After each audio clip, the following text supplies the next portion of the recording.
Lin Mingfang baru saja mengambil beberapa bintang yang hancur yang telah dilebur Chu Jiangye. Namun, Xiao Yan tidak berpikir terlalu banyak, tetapi mengepalkan tinjunya dan bertarung dengan cahaya keemasan di sekujur tubuhnya. Tubuh sejuta kaki, hanya sebuah tinju yang berayun.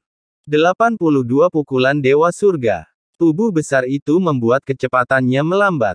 Namun, Xiao Yan meledak dengan darah dan energi yang kuat, pukulan demi pukulan, menangkal kekuatan penghancur dari tangan hitam yang layu ini. Bang bang bang. Tinju bersiul, tetapi tidak bisa mengguncangnya sama sekali. Sampai darah dan daging di tinju Xiao Yan meledak, dan tulang-tulangnya patah. Pukulan itu begitu kuat sehingga tinju itu tidak punya waktu untuk pulih, dan tinju itu tidak lagi seperti tinju. Hanya dua lengan bawah tanpa tinju yang tersisa. Meskipun demikian, Xiao Yan masih berayun, dan matanya dipenuhi dengan semangat juang yang kuat. 7 langkah untuk menekan para dewa. 7 hantu batu kental mengembun, dan ketika mereka mendekat dan bertabrakan dengan tangan hitam layu, mereka tampaknya telah mengalami pukulan berat, dan kelima jari tangan hitam layu itu hancur dalam sekejap, yang berisi kekuatan untuk menghancurkan semua aturan. Jelas, ini bukan hanya keterampilan bertarung, tetapi berasal dari keberadaan yang kuat. Xiao Yan berpikir dingin di dalam hatinya, tidak tahu keberadaan kuat macam apa itu. Satu tangan dapat menghancurkannya sedemikian rupa, membuat semua kekuatan terasa sia-sia di bawah tangan ini. Setelah 3 kali abadi dan iblis, darah dan Qi Xiao Yan meledak lagi, memungkinkan tinju yang hancur itu mengembun lagi. Dia memancarkan keengganan yang kuat, beraninya kau menyebut namamu. Xiao Yan menatap retakan itu dan berteriak dengan marah, tetapi tidak mendapat respons apapun, tidak ada respons. Xiao Yan tidak berkecil hati, karena dia telah mengukir lengan ini dalam benaknya. Keempat orang ini dan lengan ini telah masuk dalam daftar anti-inflamasi yang harus dibunuh. Terlepas dari apakah mereka datang karena pengaturan master virtual, Xiao Yan tidak akan pernah menyerah, dan dia akan membalas dendam. Mari kita bertahan hidup dulu. Semut yang mencoba mengguncang pohon memiliki jiwa dan tubuh. Tetapi ia bahkan tidak dapat mengerahkan 30% dari kekuatannya. Itu adalah pemborosan alam. Setelah beberapa saat, suara rendah dan jahat di celah itu keluar. Tetapi ia tidak menjawab pertanyaan Xiao Yan. Sebaliknya, ia menghindari inti persoalan dan menyerang pikiran Xiao Yan. Xiao Yan mengepalkan tinjunya. Pada saat ini, ia tidak menyerah, karena ia tidak punya jalan keluar dan harus membunuh. Angin tinju terus bersiul, dan kelima jari tangan hitam yang layu itu sedikit tertutup saat ini. Garis-garis emas di atasnya mengalir, dan kekuatan yang kuat menyelimutinya. Xiao Yan lebih dari 1.000.000 Zhang Chao. Tubuh Ju Yuanshen meledak, semua ototnya meledak, dan dalam sekejap ini dia kehilangan semua kemampuan untuk bergerak. Gas putih yang membakar mengelilingi tubuh Xiao Yan, dan tubuh yang runtuh itu tumbuh lagi. Itu hanya sesaat, tetapi saat berikutnya meledak lagi. Balas dendam lagi, tubuh Xiao Yan tidak sepenuhnya runtuh karena kemampuan pemulihan yang kuat. Meskipun tekanan berat terus menghancurkan tubuhnya, itu hancur lagi, dan bangkit lagi dan lagi. Tekad di matanya menjadi lebih kuat, dan dia mengatupkan giginya erat-erat, dan tidak pernah menyerah. Itu benar-benar semut yang kuat. Jika kamu lebih kuat, aku bisa menjadikanmu sebagai budak, tetapi sangat disayangkan kamu masih terlalu lemah. Dan kamu tidak ingin digunakan olehku. Obsesi seperti itu harus dibunuh. Suara itu datang dari celah itu.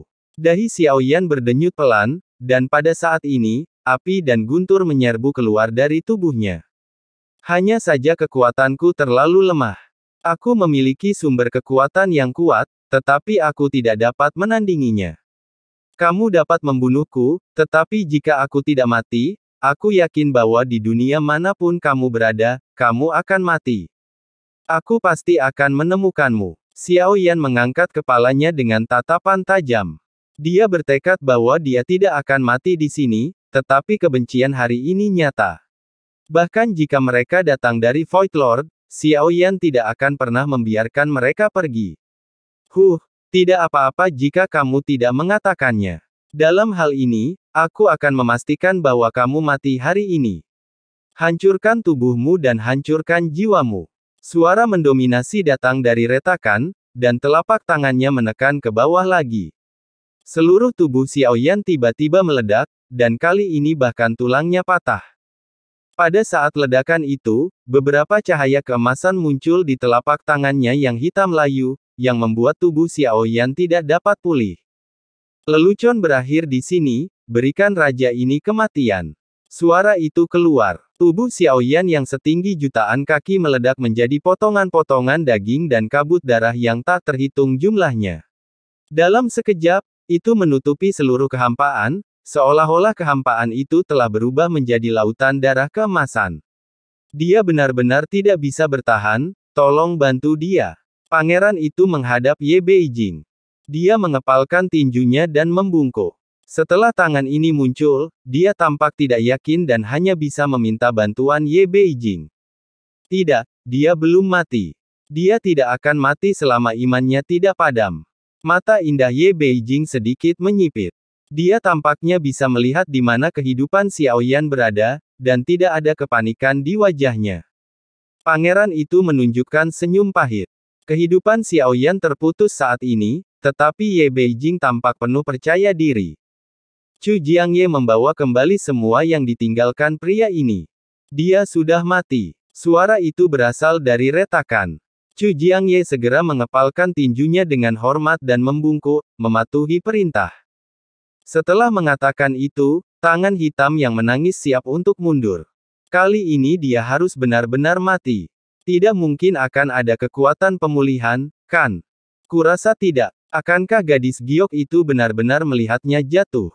Kurasa tidak. Pasti ada transfer dan variabel. Yao Nantian dan tiga lainnya.